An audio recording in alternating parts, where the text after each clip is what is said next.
Bon, donc nous allons commencer. Donc bonjour à tous et bienvenue donc dans notre webinaire sur comment piloter la performance de son entreprise dans un contexte incertain.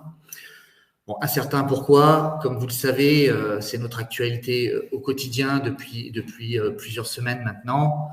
Nous sommes tous confrontés à une inflation galopante, doublée d'une crise économique, alors que nous pensions que tout allait repartir sur les chapeaux de roue à la sortie de la crise sanitaire.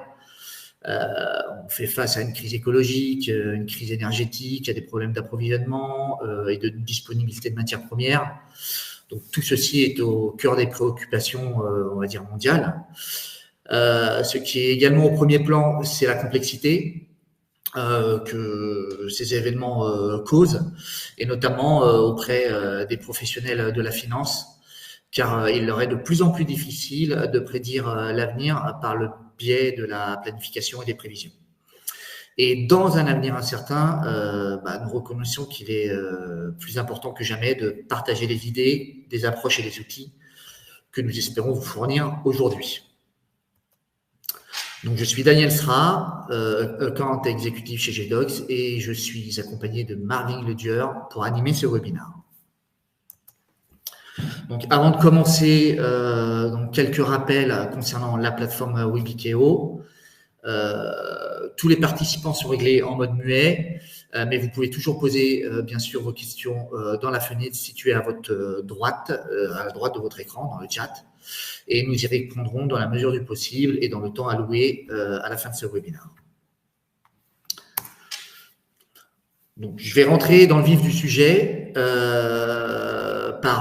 par les défis que doivent relever aujourd'hui les directions financières. Donc, en septembre, le Gartner a révélé les résultats de son sondage annuel qui a été fait auprès des directeurs financiers, notamment sur les défis qu'ils pensent pouvoir relever sur les 12 prochains mois. Le top 5 est ici. En numéro 1, on retrouve la capacité donc, des directions administratives et financières à attirer et à retenir les talents. En 2, comment faire de bonnes prévisions. En 3, la capacité à faire des bons choix en matière de réduction des coûts. En 4, le pricing. Et en 5, la planification des ressources dans l'organisation, dans l'entreprise.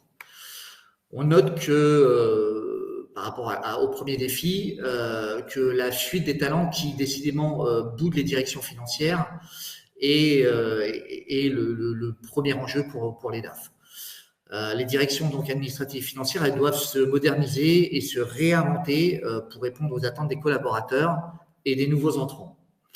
Et en parallèle, les capacités à planifier et prendre des décisions éclairées restent des épines dans le pied des DAF.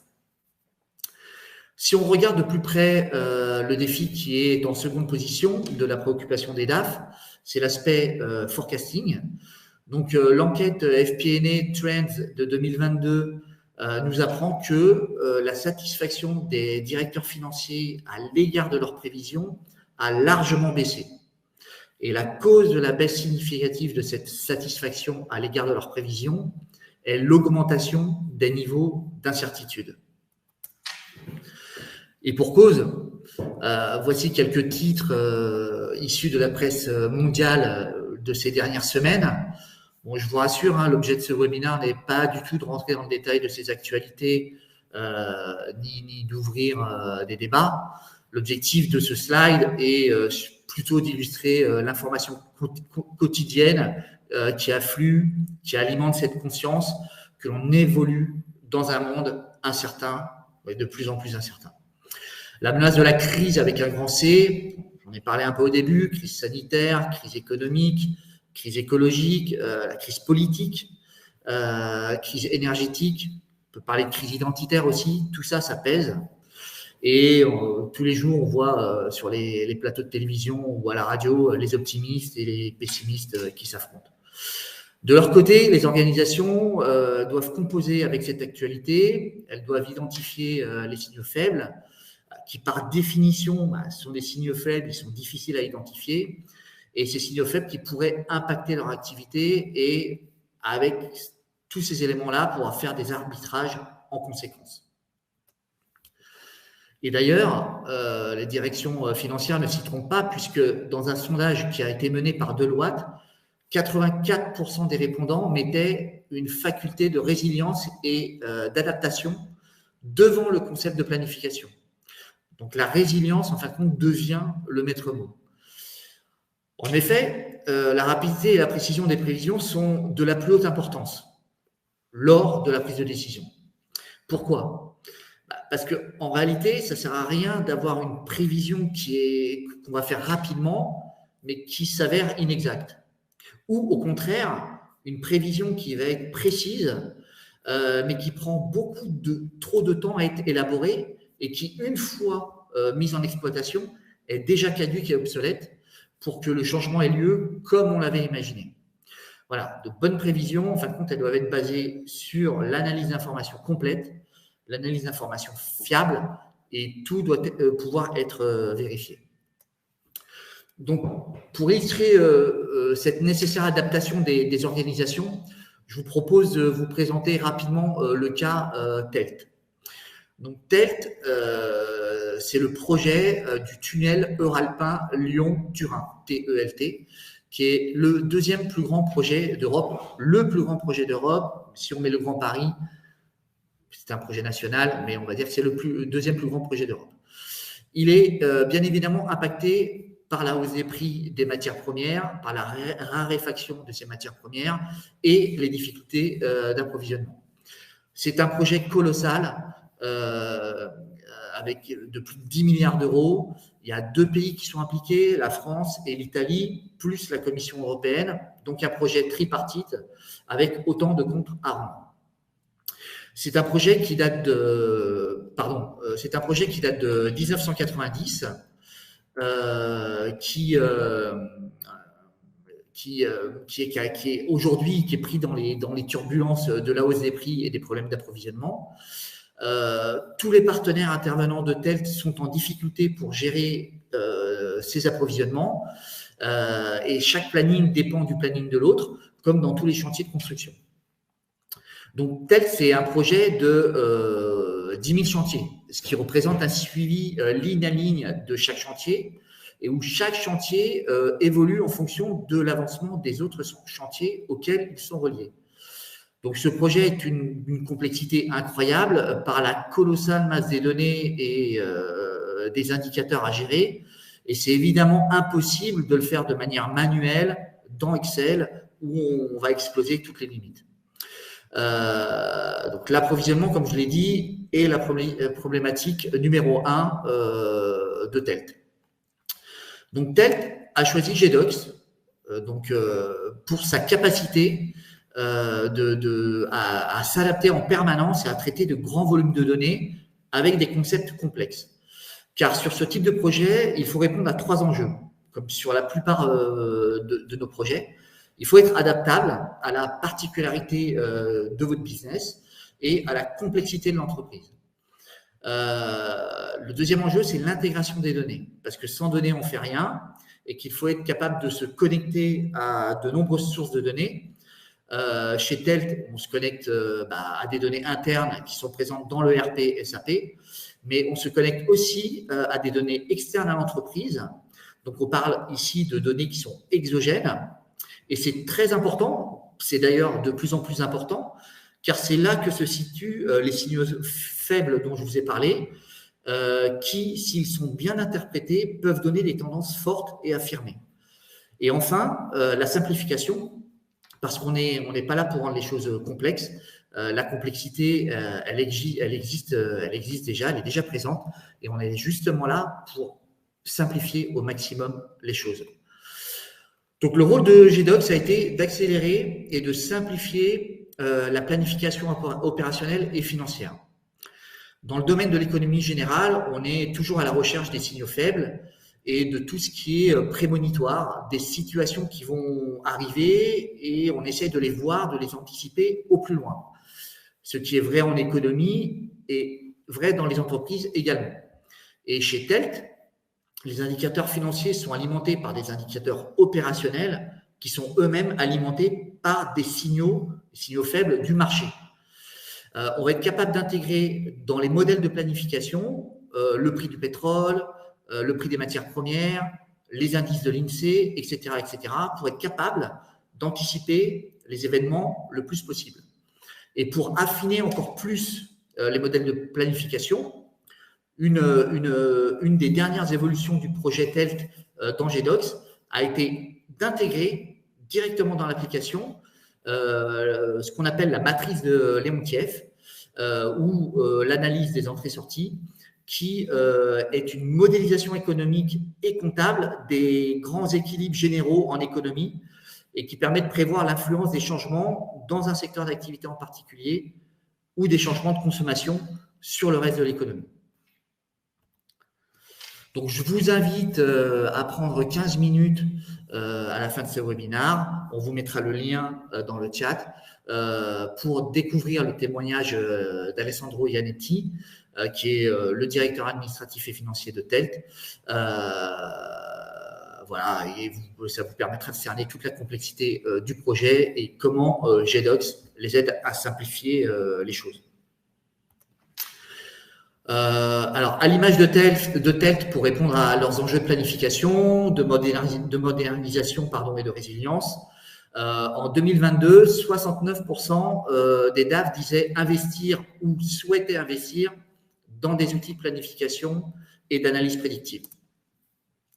Alors, comme nous l'avons vu avec TELT, GDocs permet de simplifier les processus, renforcer la collaboration au sein de l'entreprise et vous permet d'évoluer vers des technologies avancées telles que l'intelligence artificielle et le machine learning. Donc, quelle que soit la complexité de votre organisation, GDocs rend votre planification plus simple, plus collaborative et transverse. Donc, je vous propose maintenant de passer la parole à Marvin, qui est consultant chez GDocs, mais aussi ancien contrôleur de gestion en entreprise. Nous vous proposons de passer quelques minutes sur la plateforme GDocs pour illustrer et comprendre comment des outils comme le nôtre peuvent vous aider dans votre planification stratégique et même d'aller un peu au-delà.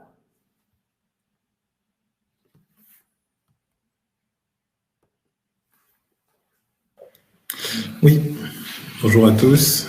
Voilà, je vais vous présenter donc comment GDocs vous permet de passer en fait du chaos Excel en général, où vous avez beaucoup de données, des bases de données complexes, etc., à une information claire. Donc tout d'abord, pour illustrer ce que vient d'expliquer Daniel avec le projet TELT, aujourd'hui on a des organisations qui ont besoin de simplifier leur planification. Donc, l'idée, ça va être que je vais vous montrer en 2 démonstrations prépackagées comment GDocs vous permet de gérer à la fois la planification financière et par la suite la planification RH, puisqu'il y a un enjeu de collaboration. Donc, tout d'abord, on peut noter qu'en général, les organisations fonctionnent avec Excel majoritairement et utilisent des extractions d'ERP diverses et variées pour pouvoir les retraiter de la manière qui suit en Excel. Donc, on a une extraction ici d'un ERP qui sera retraité en tableau croisé dynamique et pourront par la suite produire un Excel en overview. L'idée, c'est quoi? C'est qu'on va, avec GDocs, simplifier tout ce processus et aboutir en fait à des tableaux alors, qui sont à la fois disponibles dans Excel, mais aussi qui sont disponibles sur la plateforme GDocs, à laquelle je vais passer tout de suite. Donc, l'idée, c'est que GDocs va vous permettre déjà de simplifier votre planification stratégique. Donc, GDocs, c'est une plateforme qui est connectée à plusieurs ERP de votre entreprise et qui va vous permettre, au travers de tous les départements, de pouvoir vraiment planifier, simplifier la planification, intégrer vos processus financiers et bien plus encore.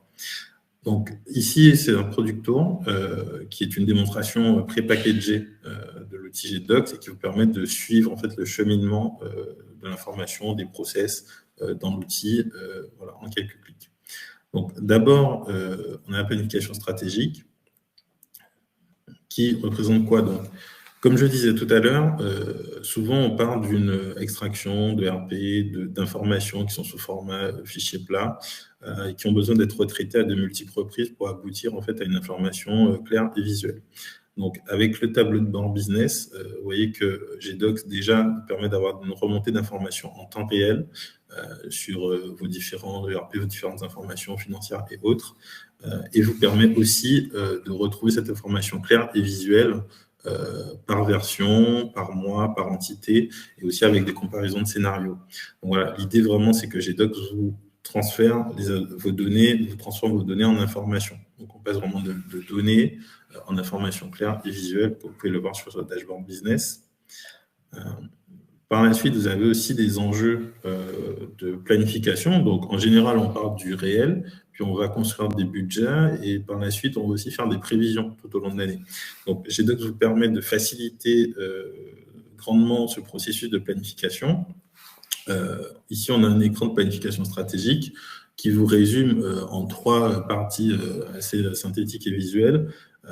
D'une part, la visualisation en termes graphiques, par la suite, le paramétrage de vos planifications et un écran de synthèse, in fine, pour comparer en fait, les différents scénarios. Donc, d'abord, on peut voir ici qu'on a un écran de référence. Donc, ici, vous voyez, vous avez une référence en termes de l'année précédente. Prenez une base budgétaire sur vos scénarios stratégiques. Donc, ça, c'est le scénario qui va être que vous aurez en main. Par la suite, vous allez ajouter des hypothèses budgétaires. Donc, très couramment, il arrive qu'on ait des événements prévus donc, qui impactent positivement ou négativement le résultat. Donc, ici, on va pouvoir facilement, avec GDocs, ajouter des hypothèses, les nommer, les quantifier en termes de chiffres et les ajouter aux différents scénarios. Donc, comment on va pouvoir travailler chacune des hypothèses vraiment au plus fin? C'est-à-dire qu'on va ouvrir une nouvelle fenêtre pour pouvoir, pour chaque mois, déterminer toutes les lignes budgétaires correspondant à l'hypothèse finale qui va apparaître dans la planification qui sera sous format macro. Et ainsi, une fois que la planification est préparée, on peut l'ajouter ou non aux différents scénarios prévus, comme vous pouvez le voir ci-dessous. Et ça va venir s'intégrer à votre synthèse de PNL. Mais aussi, GDocs vous apporte un confort dans la planification avec l'intelligence artificielle. Donc, l'intelligence artificielle va permettre 2 choses. Concrètement, elle va être très utile pour, d'une part, simuler le pire et le meilleur des cas. Donc, par exemple, vous avez des situations, par exemple, de pénurie dans la chaîne d'approvisionnement. Et l'intelligence artificielle va permettre de matérialiser le pire des scénarios, donc de prendre en compte cet impact négatif dans votre business et de simuler un scénario défavorable, comme vous pouvez aussi avoir des scénarios favorables, comme vous pouvez le voir ci-dessous. Et dans un deuxième cas, l'intelligence artificielle va vous permettre aussi de visualiser concrètement l'impact de certains facteurs qu'on appelle drivers pour pouvoir savoir comment des données externes, des facteurs externes qui sont souvent inhérents à votre activité vont l'impacter en bien ou en mal.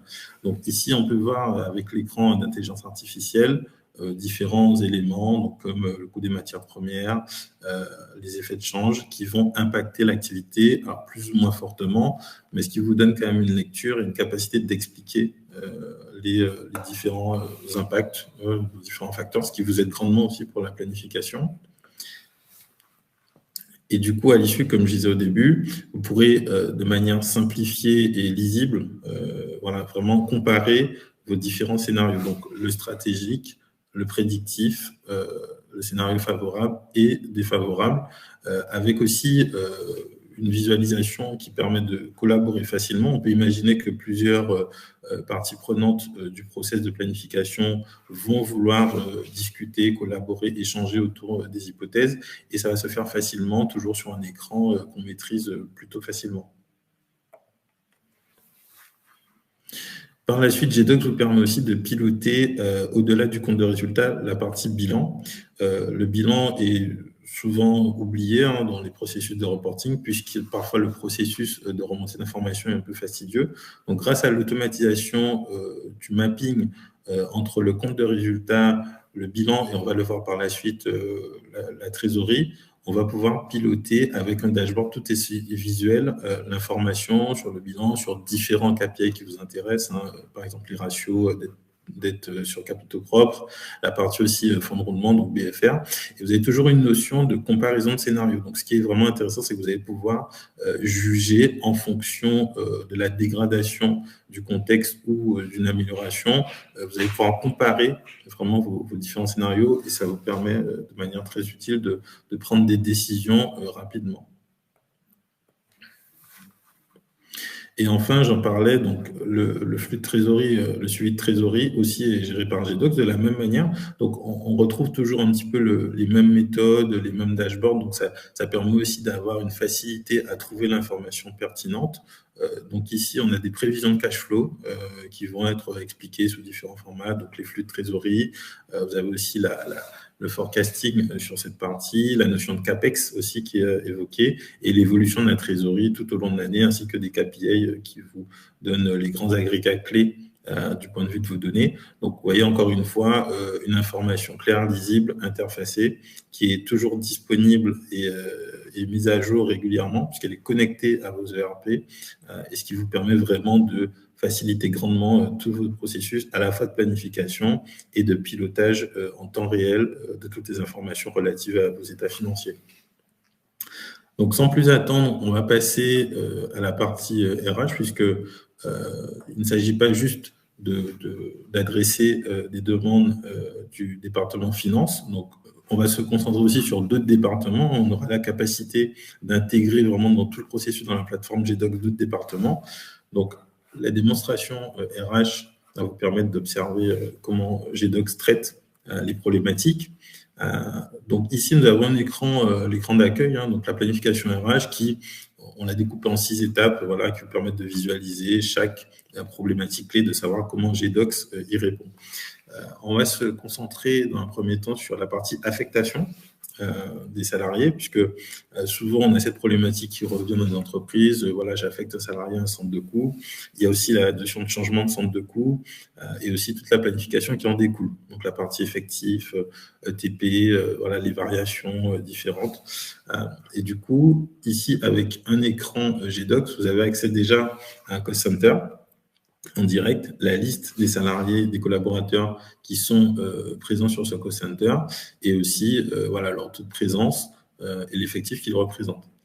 Donc ça vous permet déjà d'avoir une vision d'ensemble et par la suite, vous pourrez gérer vraiment la planification des ETP pour prévoir l'année qui va suivre. Donc par exemple, on va simuler une réduction d'ETP. Donc, quand on simule la réduction d'ETP, vous voyez que les calculs sont automatiquement diffusés sur le reste de l'année. Donc là encore, on voit qu'il y a une amélioration, une facilitation de la planification grâce à des calculs automatiques qui vous accompagnent tout au long de vos saisies d'informations. Une étape suivante du processus RH va consister évidemment à analyser les coûts. Donc l'analyse des coûts passe par le coût essentiel qui est le salaire de base nécessairement. Donc ici avec GDocs, on va juste saisir un salaire de base et vous verrez que automatiquement à partir d'une information, le salaire va être réparti sur tous les mois qui suivent et plus il va être calculé en termes de coûts complets. On va le voir juste par la suite. Voilà, donc on peut aussi simuler une augmentation du salaire, tout simplement, puisque vous avez des variations parfois en termes de collaborateurs sur les salaires, des notions de primes, de bonus, comme on a pu connaître différents contextes, voilà, Covid, etc. Donc, on peut avoir des événements exceptionnels qui surviennent et du coup, vous avez tout un ensemble de zones de saisie qui vous permettent de rentrer ces informations et d'avoir des coûts les plus exhaustifs. Donc, déjà d'un point de vue salaire de base et par la suite, les autres frais de personnel qui vont vous concerner, donc notamment le volet cotisation. Ou les cotisations, voilà, vous avez l'assurance maladie, l'assurance chômage et le plan de retraite. Donc, vous voyez qu'ici, GDocs vous permet vraiment, au-delà de l'information simple du salaire, de vraiment avoir une lecture de tous les coûts afférents par rapport à vos charges de personnel. Et aussi, GDocs vous permet malgré tout, donc avec toute cette aide, tous ces calculs automatiques, malgré tout, vous gardez la main. Donc, vous gardez la main à tout moment sur des cas spéciaux, sur une structure de taux qui va changer, sur des variations en fonction de la situation du salarié. Vous pourrez toujours accéder en fait à un écran qui vous permet de ressaisir les taux, de corriger leur structure. Et c'est ce qui est vraiment intéressant, c'est la combinaison à la fois de la facilitation de la saisie une saisie qui se fait automatiquement, plus rapidement, qui est plus fluide, et en même temps, cette capacité à garder la main sur des informations qui sont stratégiques pour votre entreprise. Parce qu'on typiquement, on sait que souvent les entreprises ont des cas particuliers en termes de structure de taux de salariés. Et ainsi, une fois qu'on a calculé le plan RH, on a fait la planification RH, donc on va pouvoir diffuser en instantané l'information aux autres départements. Donc, ce qui est vraiment utile, c'est que l'opération se fait une seule fois, il n'y a pas d'échange, par exemple, de mails, de retours, etc. On peut vraiment diffuser, intégrer des informations step by step vers les cost centers et par la suite, on le verra vers le compte de résultat. Donc, vous voyez ici qu'on a le cost center et les dépenses, les salaires et traitements qui sont résumés sur les lignes qui clignotent, et aussi les autres dépenses de personnel. Parce que voilà, j'ai mentionné les salaires, mais il y a aussi les autres frais de personnel qui peuvent intervenir. Donc, on sait que par exemple, il peut y avoir des véhicules professionnels, des cartes divers et variés ou des avantages qui vont être aussi matérialisés par GDocs pour vraiment prendre en compte l'exhaustivité au niveau du centre de coûts de l'information et aussi permettre le pilotage par les managers, les responsables budgétaires de ces différentes données provenant de différents départements. Donc, c'est vraiment la notion de collaboration au-delà avec GDocs, de passer vraiment de collaborateur en collaborateur, de passer d'un département RH à un département finance, on va le voir tout à l'heure. Et c'est vraiment ce que permet GDocs. Donc, vous savez aussi que quand on fait de la planification, alors souvent, les chiffres sont débattus. L'idée, c'est qu'on va pouvoir commenter, expliquer les différentes informations qu'on a pu saisir, faire aussi un processus de navette entre les responsables, les personnes qui ont saisi les informations, les corrections éventuelles à apporter. Donc, tout cela se fait très facilement. Vous voyez très peu d'écrans qui permettent vraiment de fluidifier en fait la collaboration qui souvent est complexe entre les départements et les individus. Avec GDocs, voilà, vous avez vraiment un écran sur lequel tout le monde peut, à son niveau, avec ses droits évidemment, puisque tout est sécurisé, accéder à l'information et la corriger sur son périmètre précis. Et donc, sans plus attendre, on va pouvoir l'intégrer, l'information finalisée, au compte de résultat.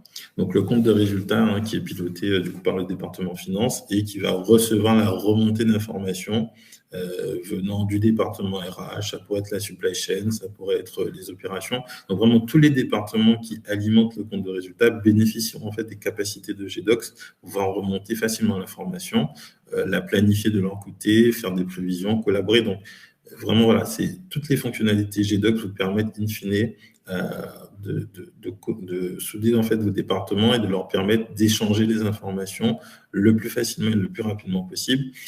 Ça permet de répondre aux enjeux qu'on a évoqués effectivement dans ce webinaire de pilotage de la performance dans des contextes incertains.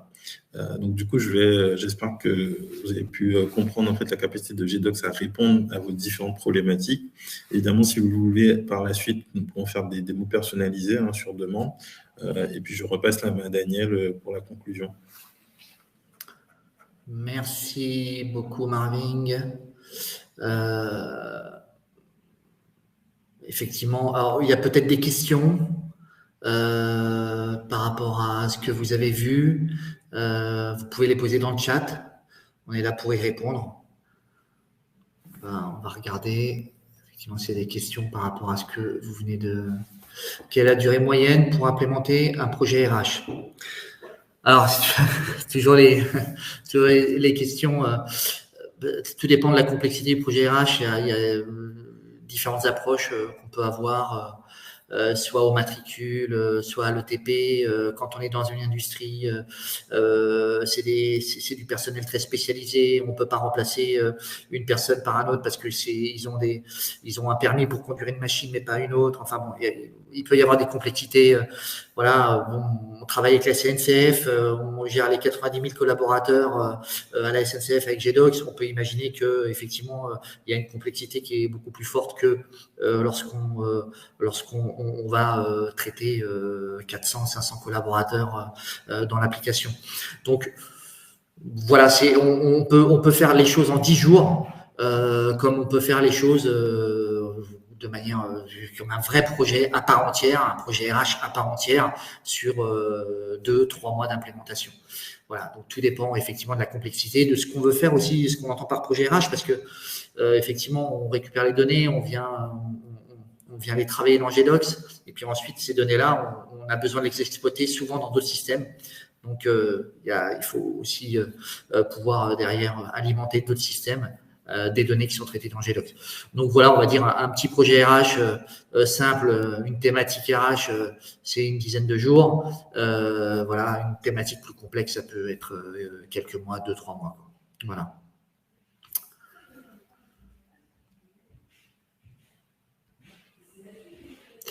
Une question sur l'intégration de données. Pouvez-vous connecter à des outils de BI? Alors oui, alors le gros point fort de GDocs, justement, c'est l'intégration des données. On a un ETL dans GDocs. Tous les outils de PM n'ont pas d'ETL, ou ils ont vraiment un ersatz d'ETL. Nous, on a un vrai ETL qui est comparable à un ETL en standalone du marché que vous pourriez acquérir par ailleurs.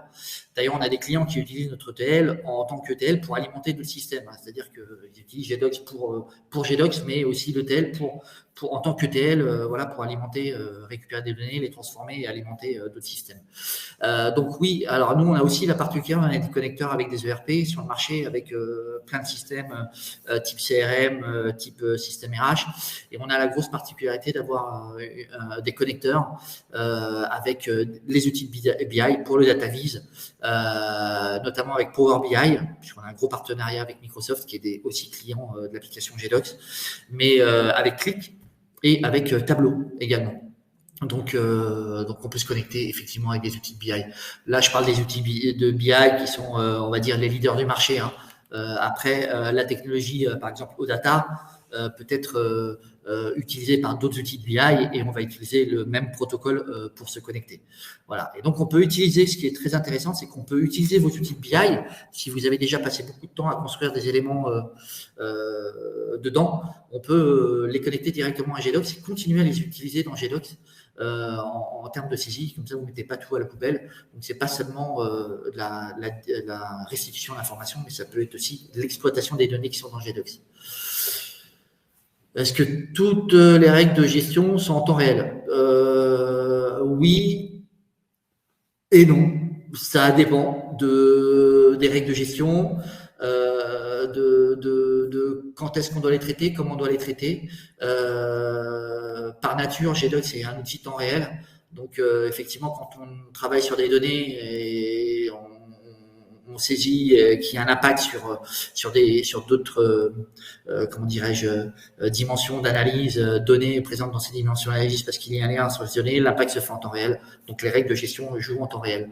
Par contre, on peut avoir des règles de gestion, notamment sur des allocations, des choses comme ça, qu'on va faire au travers de notre hôtel, qu'on va peut-être lancer de manière différée. Voilà. Mais c'est pas une problématique technique dans GDocs, c'est une règle métier, c'est plutôt une question d'organisation qu'une problématique technique de l'outil. J'espère que j'ai répondu à la question. On pourra bien sûr développer un peu plus si vous le souhaitez. Bonjour, est-ce qu'on peut se connecter à Sage, Suite RH? On a 3000 clients chez GDocs dans le monde entier. Il y a forcément des clients. Alors, du Sage, il y en a beaucoup. Du Sage, tout type. On se connecte beaucoup aux outils de compta de Sage ou aux ERP, enfin plutôt aux outils finance. Sage 100, Sage 1000, Sage 3000, enfin anciennement Adonix, etc. Mais s'ils sont sur la même plateforme, oui, on peut se connecter. On n'a pas de limite en termes de connexion. La limite, elle est souvent dans les outils en amont qui, eux, ne peuvent pas mettre à disposition les données dans tel protocole ou pas l'exhaustivité des données. Il y a aussi dans les modèles des outils des limites, mais globalement on peut se connecter on n'a jamais eu de problème pour se connecter à n'importe quel outil du marché, même des outils très spécifiques.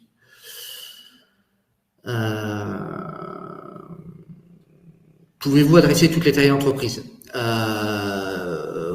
Oui, mon capitaine, nous pouvons adresser toutes les tailles d'entreprise. Alors nous, historiquement, on est plutôt ETI, donc on est plutôt On est plutôt, ça fait maintenant 20 ans que GDocs existe et notre marché, c'est plutôt les entreprises du mid-market, les PME et les entreprises de taille intermédiaire. Mais bon, petit à petit, au fur et à mesure, on a aussi adressé des comptes beaucoup plus importants. Donc chez GDocs, si je vous donne une image, voilà, le plus petit client, il doit avoir 2 users, 3 users sur GDocs, le plus gros, il en a 2000. Voilà, avec la même application. Alors forcément, ils font pas la même chose. Mais oui, GDocs peut adresser effectivement, il adresse depuis l'origine, on va dire, des tailles d'entreprise, on va dire intermédiaires, des grosses PME, des PME, même des associations à but non lucratif, des écoles. Voilà, donc on a les capacités vraiment à répondre à des besoins d'entreprises de taille diverses et variées. Le coût de votre module d'intelligence artificielle. Alors, je ne vais pas vous le donner comme ça sur le. Alors, comment vous dire les choses simplement. En fin de compte, on a différents packages de base pour accéder à la plateforme GDocs. Donc, on appelle ça des packages. Et à un certain niveau de package, l'intelligence artificielle est directement intégrée dans les packages et le machine learning. Donc, on utilise les capacités d'intelligence artificielle de la plateforme Microsoft Azure, puisqu'on héberge nos applications sur Azure et on est interconnecté avec ces technologies-là et les moteurs d'intelligence artificielle qui sont mis à disposition par Microsoft. Donc, c'est eux qu'on fait fonctionner dans GDocs au travers de la plateforme Azure. Voilà. Donc, il n'y a pas de coût, on va dire, additionnel. C'est un certain niveau de package, de pack, on va dire, qu'on accède directement à ces fonctionnalités-là. Mais comme d'autres fonctionnalités, hein, le SSO, la possibilité de mettre en place un VPN, la possibilité d'avoir des environnements de non-production pour faire le dev et le test. Voilà. Donc, sur des configurations plus petites, on est sur l'essentiel. Et puis, dès qu'on arrive sur des configurations à partir de 10 utilisateurs, là, on intègre tous ces modules dont on vient de parler. Intelligence artificielle, le SSO, le VPN, etc., etc. Alors, il y a d'autres questions. Il faut que j'arrive à descendre avec le curseur. Petit truc qui me gêne. Encore moins. Est-ce qu'on peut partir d'une feuille blanche pour créer une application ? Alors, on a bien sûr beaucoup d'applications métiers qui sont disponibles quand on est client GDocs. Vous pouvez d'ailleurs toutes les consulter via notre site internet dans la partie ressources. Donc ce qu'on appelle une marketplace. On fait les propres développements de ces applications-là, et puis nos partenaires aussi développent ces applications et qui mettent dans la marketplace. Là, ce ne sont pas des applications qu'on va utiliser comme ça en standalone sur étagère. Ça permet de mettre le pied à l'étrier, on va dire, pour accélérer le processus de mise en œuvre de vos besoins. Donc sur la partie RH, sur la partie finance, sur la partie cash, sur la partie prod, sur la partie vente. Voilà. Je donne des exemples comme ça que vous pourrez retrouver dans la marketplace. Mais on peut bien sûr, et souvent, on part d'une feuille blanche. Chaque entreprise a ses problématiques. Même si vous êtes confrère d'un client déjà GDocs, vous avez votre propre façon de voir les choses, vous avez vos propres états de reporting, vous avez votre propre façon de saisir les informations, vous avez vos propres outils de votre SI, et effectivement, on repart souvent d'une feuille blanche. Et la capacité, la grosse force de GDocs, c'est de pouvoir vraiment designer l'application vraiment comme vous le souhaitez. On a des clients, par exemple, qui avaient développé des applications de gestion très opérationnelles au travers d'AGL, donc des outils de développement du marché, et puis compliqués à maintenir, etc., et qui ont fait le choix de l'application GDocs, et on a retranscrit le développement qu'ils avaient fait dans ces AGL directement dans GDocs. Ça n'a absolument rien à voir avec du pilotage financier ou de l'élaboration budgétaire. Et on est capable aussi d'adresser ce type de problématique avec GDocs. D'autres questions? J'étais un peu vite.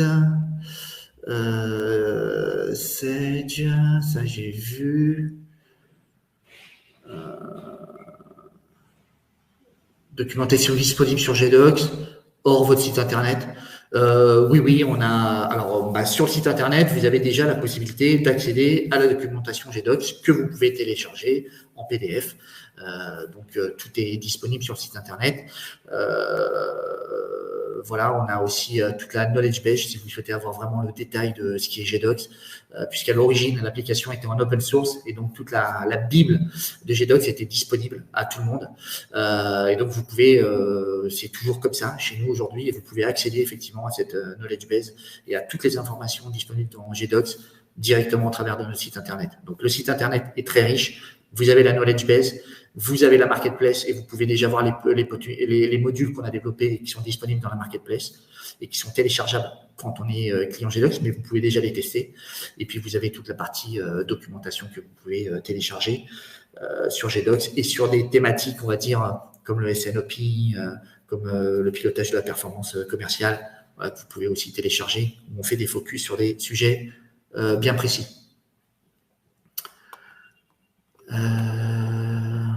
Est-ce qu'il y a d'autres questions? C'est déjà pas mal. Alors, on va attendre un petit peu. De rien. Merci. Écoutez, en tout cas, merci à vous. On va clôturer. Donc, merci à vous pour votre participation à ce webinaire. On espère que vous avez passé un bon moment en notre compagnie. Nous sommes bien entendu à votre entière disposition pour la suite, si vous souhaitez approfondir certains sujets avec nous, si vous souhaitez, comme l'a proposé Marvin, assister à une démonstration, voilà, globale, faire un overview de l'application GDocs. Je vous rappelle que dans le chat, vous avez vu, vous avez le lien effectivement pour demander une présentation sur l'application GDocs. Vous avez le lien aussi qui vous emmènera vers la présentation du projet TELT. Et je vous engage à y aller parce que c'est vraiment très, très intéressant comment l'application GDocs a été mise en place et progressivement évolué dans la complexité, dans la complexification de la gestion de ce projet de plus de 10 milliards d'euros. Et voilà, il me reste à vous remercier encore une fois, à vous dire au revoir et en espérant vous revoir très bientôt. Merci à tous. Bonne journée. Et à bientôt. À bientôt.